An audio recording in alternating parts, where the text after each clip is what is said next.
Assalamualaikum warahmatullahi wabarakatuh. Waalaikumsalam warahmatullahi Izin wabarakatuh. bertanya Habib, apakah kita harus utamakan akikah dulu sebelum melakukan ibadah kurban pada Idul Adha? Dan apakah tidak afdol ibadah kita apabila kita melakukan ibadah umroh sedangkan kita itu belum diakikahkan oleh orang tua kita waktu dulu? Terima kasih. Wassalamualaikum warahmatullahi wabarakatuh. Baik, waalaikumsalam warahmatullahi wabarakatuh. Ada dua pendapat ulama.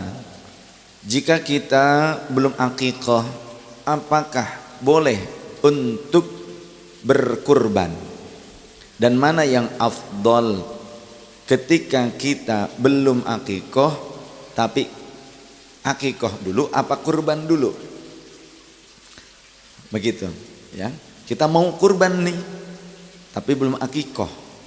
Bagaimana? Mana yang didahulukan? Ada dua pendapat. Ketika kita belum akikoh, kemudian kurban, maka kalau ini pendapatnya sama, sah kurbannya. Kita belum akikoh, tapi kurban, maka kurbannya itu sah. Nah ini ittifaq, sepakat para ulama. Tapi pertanyaan yang kedua, maka pendapatnya ada dua dari kalangan ulama. Mana yang didahulukan? Akikah atau kurban? Jika kita belum diakikohi oleh orang tua. Dengan catatan kita belum diakikohi oleh orang tua. Lantas kita bisa untuk mengakikohi diri sendiri dan bisa berkurban. Tapi mana yang didahulukan? Akikoh dulu apa kurban dulu? Ada dua pendapat. Yang pertama, dahulukan akikoh sebelum kurban. Walaupun andai kita kurban sebelum akikoh tetap sah kurbannya. Tapi menurut pendapat yang pertama tetap dulukan akikoh. Karena apa? Karena hadis tentang akikoh, anjuran akikoh, itu pelaksanaan akikoh lebih dulu dibandingkan kurban. Tudbahu anhu yauma sabi'ahi, dipotong hewan ternak domba untuk akikoh si anak itu di hari ketujuh. Jadi taklifnya pelaksanaan akikoh itu di hari ketujuh dari kelahiran itu lebih utama. Artinya baru lahir sudah diakikohi, dilaksanakan akikoh. Tapi kalau kurban untuk siapa? Taklifnya, pembebanan pelaksanaan kurban itu untuk orang yang sudah akil baligh, sudah berakal sehat dan baligh.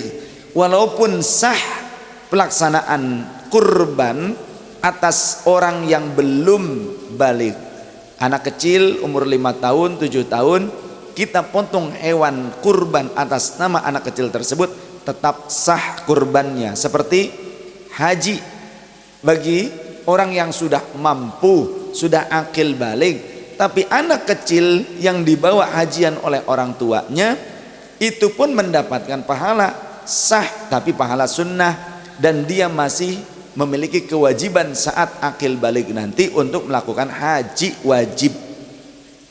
Jadi anak kecil pada saat belum akil baligh dibawa hajian itu belum memenuhi kewajibannya, itu baru mendapatkan pahala sunnah. Maka kalau akil balik si anak kecil tersebut sudah akil balik, maka dia dibebani kewajiban haji. Tapi sah ketika dia masih kecil hajiannya atau umrohnya. Begitu. Nah maka pendapat yang pertama, akikah dulu sebelum kurban. Ketika kita belum pernah diakikohi orang tua. Tapi kalaupun sebelum akikah kurban tetap sah. Tapi pendapat yang kedua, kurban dulu. Karena apa? Akikoh itu dibebankan kepada orang tua, bukan kepada diri kita sendiri. Menurut pendapat yang kedua. Sedangkan kalau kurban dibebankan kepada diri kita sendiri. Ketika kita sekarang sudah akil baligh, apa yang dibebankan kepada kita? Itu kurban, bukan akikoh. Akikoh itu dibebankan kepada orang tua. Ini pendapat yang kedua. Tapi orang yang berpendapat yang pertama, akikoh dulu tetap. Kenapa? Karena Rasulullah SAW juga mengakikohi dirinya.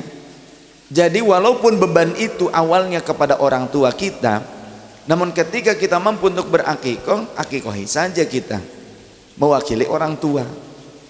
Boleh.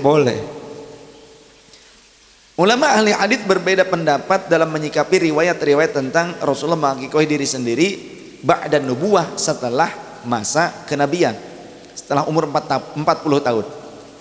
Menurut sebagian ulama ahli hadits ada yang memperketat, ini riwayatnya batil haditsnya. Tapi menurut riwayat yang lain, menurut pendapat para ulama ahli hadits yang lain, tidak sampai batil, ini hanya dhaif saja. Dan dhaif itu boleh digunakan, tetap sunnah diamalkan. Hadits dhaif itu lemah, bukan maudhu, bukan palsu, bukan batil. Tetap sunnah diamalkan untuk fadhailul a'mal, targhib dan tarhib. Dan konteks ini merupakan fadilah amal. Fadilah amal. Jadi boleh. Maka pendapat yang pertama tetap berpendapat akikah. Karena boleh kita mengakikohi diri sendiri walaupun beban awalnya kepada orang tua. Begitu. Faham? Itu saja kan? Apalagi sih tadi? Oh, dengan umroh sebelum akikah. Bagaimana jika kita umroh sebelum akikah, begitu ya? Enggak apa-apa. Boleh-boleh saja. Tidak ada urusan, tidak menjadi syarat sah. Akikoh itu tidak menjadi syarat sahnya umroh dan haji. Akikoh itu bukan syarat sahnya akikoh dan haji. Bukan pula kesempurnaan akikoh dan haji. Jadi beda ya, beda judul, beda tema antara akikoh dengan haji dan umroh. Berbeda dengan kurban. Kalau kurban itu ada hubungan dengan haji, bukan umroh ya, dengan haji. Pada saat hajian kita kurban itu ada hubungannya. Tapi kalau umroh ini masalah akikoh, termasuk dengan haji juga akikoh, tidak ada urusan tentang sah atau tidaknya haji dan umroh tersebut. Jadi sebelum akikoh kita boleh umroh, boleh berangkat Februari. Yang mau ikut, ayo Februari yang mau ikut. Tapi segera, jangan dinanti-nanti, karena kita kan harus pesan visanya, tiket atau lain sebagainya harus segera ya. Mungkin ada kuota masih ada. Nah, tinggal sedikit lagi ya, masih ada sisa, silahkan yang mau ikut di bulan Februari segera.